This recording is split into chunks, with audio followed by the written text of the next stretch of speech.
जैसे अभी हम यहाँ रह रहे हैं सारे संत जन आपके अनुगत होके, तो हमें कभी महसूस नहीं होता खाना पीना, क्योंकि एकदम आपकी कृपा से वहाँ क्या प्रभु भी एक ऐसा परीक्षा लेते हैं कि आपको वैसा टाइट कर रहे थे कि जैसे नहीं, अगर किसी भगवान को किसी को किसी भी डिपार्टमेंट में निर्देशक के रूप में, तो उसको बहुत परिपक्व किया जाता है।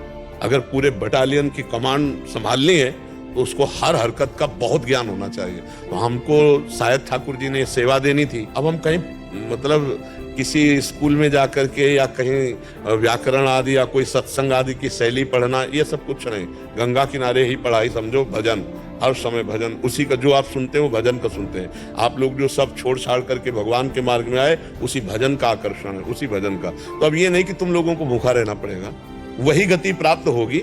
लेकिन मतलब एक होता है, भगवान का विधान होता है कि जो महापुरुषों को चढ़ाई पर चढ़ा करके, तो वो सबको नहीं, वो अपनी तपोबल से अपनी चढ़ाई से 50 लाखों को वो पार मत भक्ति युक्तो भुवनम पुनातु, मेरी भक्ति से युक्त होकर वो भुवन का भुवन पावन कर सकता है। इसलिए भगवान को शायद ऐसा करवाना था।